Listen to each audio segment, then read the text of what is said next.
प्यारे बच्चों, इस वीडियो के माध्यम से आपको बाइलिंगुअल मेथड, आपकी जो भाषा है हिंदी या जो आपकी परिवेश की भाषा है, उसके माध्यम से हम आपको इंग्लिश सिखाने का प्रयास करेंगे।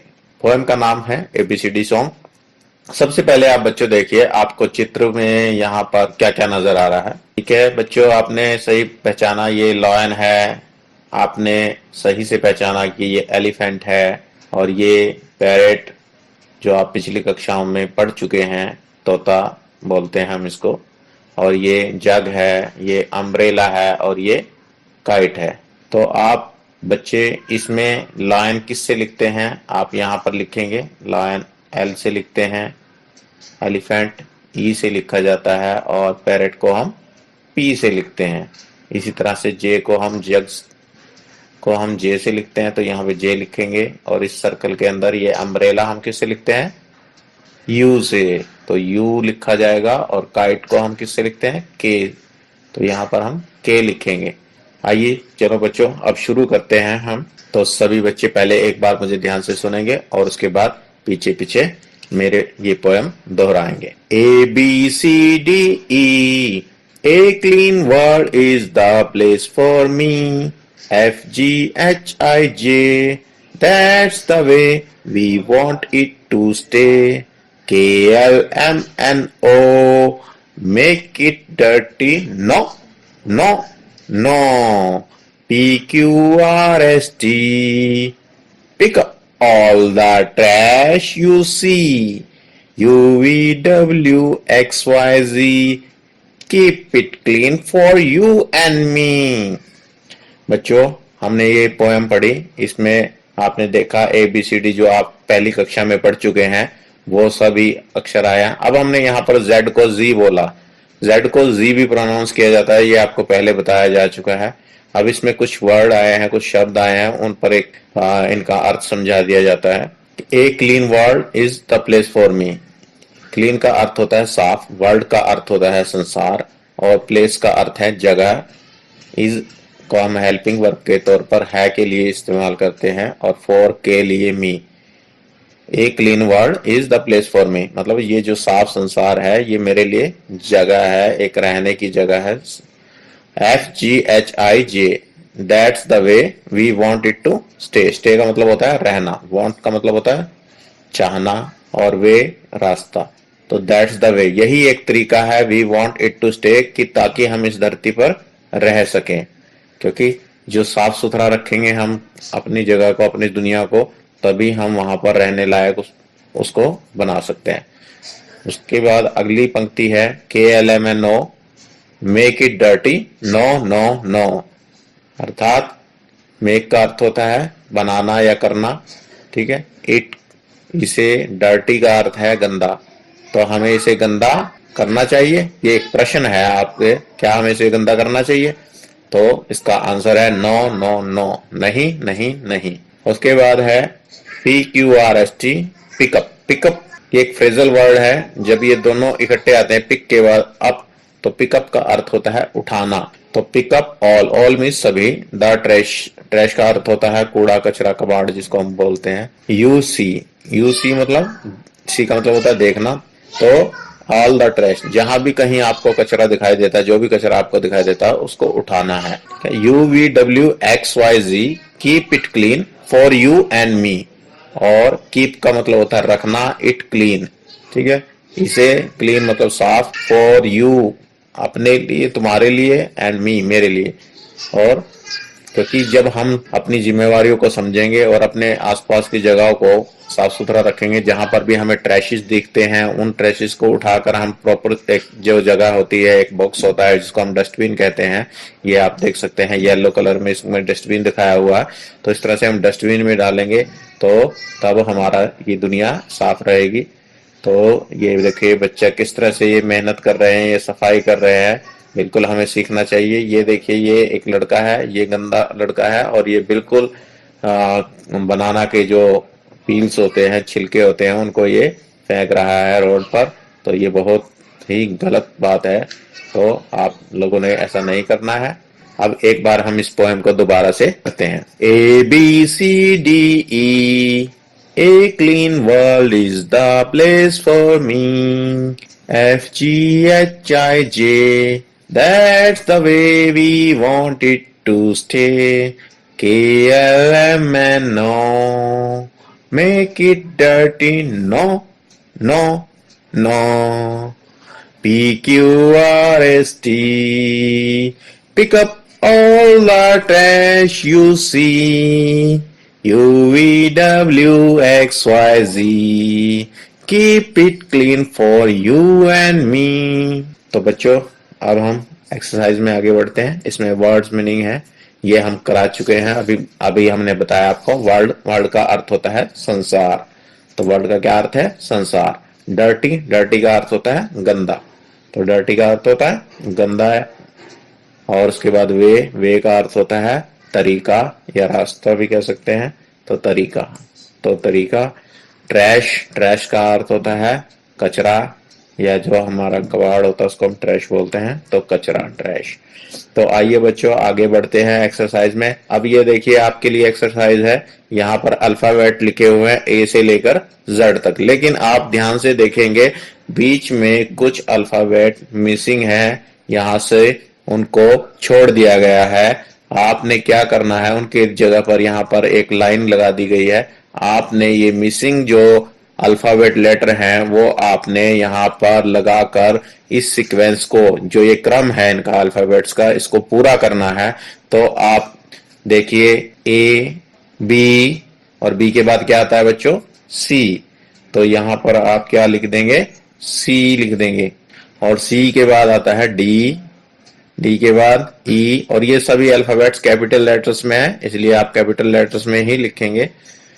और ई के बाद एफ, तो एफ यहां पर नहीं है तो आप यहां पर एफ लिख देंगे। एफ के बाद आता है जी, एच, आई, आई के बाद मिसिंग है, देखिए आई के बाद, आई के बाद आता है जे, लेकिन जे यहां पर लिखा हुआ नहीं है तो आप यहां पर क्या लिख देंगे? जे। जे के बाद आता है के, और के के बाद आता है एल, लेकिन यहां पर एल लिखा हुआ नहीं है तो आप यहां पर क्या लिखेंगे? एल। एम, एन, एन के बाद आता है ओ, लेकिन यहां पर ओ नहीं है तो आप यहां पर लिखेंगे ओ। पी, पी के बाद क्या आता है? क्यू, लेकिन क्यू यहां पर नहीं है तो आप यहां पर लिख देंगे क्यू। आर, आर के बाद आता है एस, लेकिन एस यहां पर नहीं है लिखा हुआ तो आप एस को लिख देंगे। तो एस के बाद आता है टी, फिर उसके बाद यू, फिर वी, और वी के बाद आएगा डब्ल्यू। डब्ल्यू नहीं लिखा हुआ है तो आप यहां पर लिख देंगे डब्ल्यू।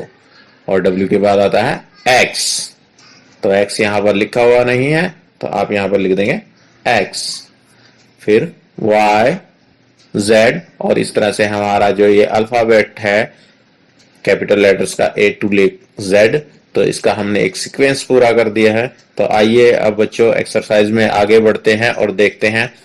अब ये बच्चों देखो, आप देख रहे हैं यहां पर ये इस तरह से रो दी हुई है, इस तरह जो होती है इसको हम क्या बोलते हैं? रो। अब रो के, हर रो के शुरू में, स्टार्टिंग में आपने देखा एक बॉक्स बनाकर दे रखा है और एक बॉक्स के अंदर अल्फाबेट्स लिखा हुआ है। जैसे फर्स्ट रो में बी, सेकंड में डी, जी, के, एल, एन और ओ लिखा हुआ है। आपने क्या करना है, उसके बाद उस रो के अंदर 3 वर्ड्स लिखे हुए हैं जैसे बैट, हैट और बॉल। ऊपर इंस्ट्रक्शन लिखी हुई है सर्कल 1 वर्ड, आपने एक शब्द पर सर्कल करना है, मतलब ये घेरा लगाना है ईच रो, हर पंक्ति में। दैट डज नॉट बिगिन, जो शुरू नहीं होता है with the same letter of the alphabet, जो ये आपको जो ये लेटर दे रखा है उस लेटर से जो वर्ड नहीं शुरू होता है उस वर्ड पर आपने सर्कल लगाना है।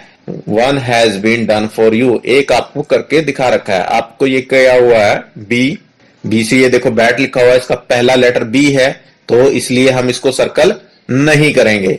उसके बाद देखिए हैट, हैट लिखा हुआ है, हैट का जो पहला अक्षर है वो क्या है, एच है, लेकिन बी तो नहीं है, तो इसलिए हम इसको क्या कर देंगे, सर्कल कर देंगे।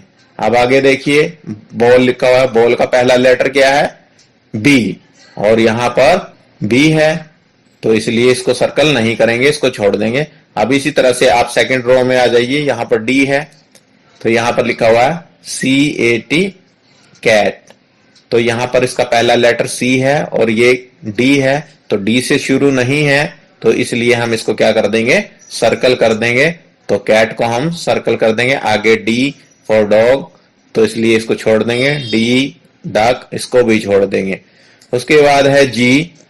अब जी फॉर गर्ल, गर्ल जो है वो जी से शुरू हो रहा है, तो इसमें भी जी है, इसमें भी जी है। थोड़ा सा आपको, कुछ बच्चों को दिक्कत हो सकती है, ये जी थोड़ा सा अलग ढंग से बना हुआ है और ये जी अलग ढंग से बना हुआ। बच्चों जी को हम इस तरह से भी लिखते हैं, तो आपने इसमें कंफ्यूज नहीं होना है, परेशान नहीं होना है, आपने इसको पहचानना है कि ये भी जी है। अब जी फॉर गर्ल, तो इसलिए जी से शुरू होता है, इसलिए हम इसको सर्कल नहीं करेंगे। जो इससे नहीं शुरू होंगे उसको सर्कल करना है आपने। तो जी फॉर ग्रेप्स, ग्रेप्स जी से शुरू होता है, इसलिए आप इसको भी सर्कल नहीं करेंगे। आगे देखिए हॉर्स, हॉर्स होता है घोड़ा, तो आप यहां पर एच है, तो एच जी, जी से तो नहीं शुरू हो रहा हॉर्स, तो इसलिए आप इसको हॉर्स को सर्कल कर देंगे आप यहां पर। अब आप आइए नेक्स्ट रो में, नेक्स्ट रो के अंदर आप देखिए के, तो जो अल्फाबेट के से नहीं शुरू होंगे उनको सर्कल करना है। अब ये की लिखा हुआ, की का अर्थ होता है चाबी, तो की के से लिखा हुआ है, इसलिए इसको सर्कल नहीं करेंगे।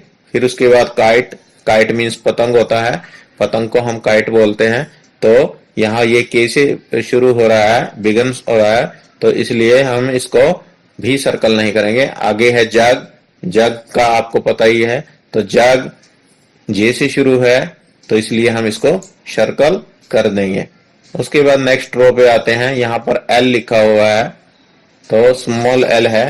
तो उसके बाद देखिए लॉक, लॉक का अर्थ होता है ताला, तो एल से शुरू है, तो इसलिए हम इसको सर्कल नहीं करेंगे, इसको छोड़ देंगे। लैंप, लैंप एल से प्रारंभ होता है, लैंप में जो एल है ये एल से शुरू होता है, इसलिए इसको भी सर्कल नहीं करेंगे। मैट, मैट का अर्थ होता है चटाई, तो ये एम से शुरू है, तो इसलिए हम इसको सर्कल कर देंगे। नेक्स्ट रो में आते हैं, यहां पर एन से, तो नेट, नेट का अर्थ होता है जाली, तो नेट एन से शुरू होता है, इसलिए इसको सर्कल नहीं करेंगे। मैन, मैन एम से शुरू हो रहा है, तो एन से तो नहीं शुरू हो रहा, इसलिए हम इसको सर्कल कर देंगे। नेस्ट, नेस्ट एन से शुरू हो रहा है, इसलिए इसको छोड़ देंगे। उसके बाद है ओ, ओ से ओवल, ओवल, ओवल मीन्स उल्लू होता है, तो ओ से शुरू हो रहा है, इसलिए इसको सर्कल नहीं करेंगे, इसको छोड़ देंगे। फ्रॉग, फ्रॉग मेंढक को बोलते हैं, आपने देखा होगा गांव में, तो साथ में बहुत निकल के आते हैं मेंढक, तो टर्टर की आवाज करते हैं, तो मेंढक फ्रॉग, तो फ्रॉग एफ से शुरू होता है, ओ से शुरू नहीं होता है, इसलिए हम फ्रॉग को सर्कल कर देंगे। उसके बाद ऑक्स, ऑक्स ओ से शुरू है, तो इसको हम छोड़ देंगे। इस तरह से हमारा ये अभ्यास कार्य पूर्ण हो गया। और अब आइए अगली गतिविधि की ओर। अब आप बच्चों यहाँ पर चित्र देख रहे हैं, दोनों और चित्र बने हुए हैं और उन चित्रों के सामने नाम लिखे हुए हैं कुछ। आइए पहले चित्र को देखते हैं। ये एक चित्र है, ये एक मनुष्य का चित्र है, मानव का, तो इसको हम मैन बोलते हैं, मैन का मतलब होता है आदमी। उसके बाद बैट बना हुआ पिक्चर, तो उसके आगे लिखा हुआ है बैट, बैट का अर्थ है ये आप देख सकते हैं बैट। और जग, ये जग लिखा हुआ है, ये टैप है, ठीक है, जिसको आप नल बोलते हैं, टैप। और ये टॉय, खिलौना बना हुआ है एक जहाज का, तो ये टॉय है। और ये झोपड़ी बनी हुई है, तो झोपड़ी को बोलते हैं हम हट। इसी तरह से यहाँ मूंगफली बनी हुई है, मूंगफली को हम बोलते हैं नट। यहाँ पे वैन बनी हुई है, तो आगे लिखा हुआ है वैन। ये मग है, तो मग। ये बॉय है, ये बॉय का एक पिक्चर बना हुआ है। ये मैप बना हुआ है इंडिया का, तो यहाँ पर ये लिखा हुआ है मैप, नक्शा। और ये कैट है। आइए बच्चों पढ़ते हैं इंस्ट्रक्शन। यहाँ पर लिखा हुआ है मैच, मैच का अर्थ होता है मिलाना। द फॉलोइंग वर्ड्स, ये जो नीचे वर्ड्स दिए हुए हैं आपको ये मिलाने हैं, इधर वालों के साथ मिलाने हैं, आपने राइट वालों को लेफ्ट वालों के साथ मिलाना है। Ending with the same sound, आपको क्या करना है, जो वर्ड सेम साउंड के साथ खत्म होते हैं उनको आपने मिलाना है। जैसे एन, मैन में एन की आवाज आ रही है, अब आप इधर देखिए नट, वैन, मग, बॉय, मैप, कैट, किस में एन की आवाज आ रही है? बिल्कुल बच्चों आपने सही पहचाना, वैन में एन की आवाज आ रही है तो मैन को हम वैन के साथ मिला देंगे तो ये हमारे पास हो जाएगा। उसके बाद बैट, अब बैट में इधर से आप देखेंगे नट, ये तो हो चुका है, मग, बॉय, मैप, कैट, तो कैट में एट की साउंड आ रही है, बैट के साथ मैच होती है जो एंडिंग साउंड, तो इसलिए हम इसको कैट के साथ मिला देंगे तो ये हमारा कार्य पूरा होगा। इसी तरह से जग, नट, मग, बॉय, मैप, तो ये जग की मग के साथ मैच हो रही है एंडिंग साउंड, तो यहाँ पर इसको मैच कर देंगे। टैप, अब देखिए नट, बॉय और मैप किसमें से मैच हो रही है? मैप के साथ, तो मैप पे मिला देंगे। उसके बाद है हमारे पास टॉय, नट और बॉय। अब टॉय की आवाज किसके साथ मिल रही है? नट, बॉय, तो एंडिंग साउंड इसकी बॉय के साथ मिल रही है तो यहाँ पर मिला देंगे। अब हमारे पास लास्ट बचा है हट और इधर बचा है नट, तो दोनों की साउंड मिलती रही है एंड की, तो इसलिए हट को हम नट के साथ मिला देंगे। यहाँ पर हमारा ये गतिविधि पूर्ण हो गई। आप इसको अपनी नोटबुक में करेंगे। आप नोटबुक में लिखने के लिए आपको पिक्चर बनाने की आवश्यकता नहीं है, क्योंकि पिक्चर आप एक साइड में ये इधर वाले वर्ड लिख लीजिए, दूसरी साइड में दूसरे वाले वर्ड लिख लीजिए और आप नोटबुक में उनको मिलाइए। और ऊपर जो इंस्ट्रक्शन लिखी हुई है वो आपने हेडिंग के तौर पर जरूर लिखनी है, match the following words ending with the same sound. तो बच्चों अब आगे बढ़ते हैं। अब बच्चों आप ये देख रहे हैं यहाँ पर कुछ वर्ड्स लिखे हुए हैं, तो ये इंस्ट्रक्शंस हैं आप लोगों के लिए जो बॉक्स के अंदर लिखे हुए हैं आप, और इनको हमने जोर से बोलना है और आपने जो वो गतिविधि है उसको करना है। तो इसके लिए मैं पहले आपको समझा देता हूँ। पिकअप, पिकअप का अर्थ होता है उठाना, हम पोएम में भी कर चुके हैं। यूअर बैग, यूअर मीन्स आपका और बैग आपको पता ही है, आप जो बस्ता लेके आते हैं स्कूल में उसको बैग कहते हैं। पिकअप यूअर बैग का मतलब है जब आपको पिकअप यूअर बैग कहा जाए तो आपने अपना बैग उठाना है। इसी तरह से पिकअप योर पेंसिल, अब ऊपर बैग उठाने के लिए कहा था, यहाँ पर क्या कहा? पिकअप योर पेंसिल, तो आप क्या उठाएंगे? अपनी पेंसिल उठाएंगे। इसी तरह से ओपन, ओपन का अर्थ होता है खोलना। द विंडो, विंडो बोलते हैं बच्चों हम खिड़की को, ओपन द विंडो का अर्थ हो गया खिड़की खोलो। तो जब आपको ओपन द विंडो कहा जाए तो आपने क्या खोलना है? खिड़की को खोलना है। इसी तरह से कोई आपको ओपन द डोर कहे तो आप क्या खोलेंगे? दरवाजा खोलेंगे। या कोई ओपन द बुक कहे तो आप क्या खोलेंगे? अपनी किताब को खोल लेंगे। Raise your left hand, raise का अर्थ होता है उठाना, लेफ्ट का अर्थ है बायां, हैंड मीन्स हाथ और यूअर मीन्स आपका, तो रेज योर लेफ्ट हैंड का अर्थ हुआ आपका अपना बायां हाथ उठाएं।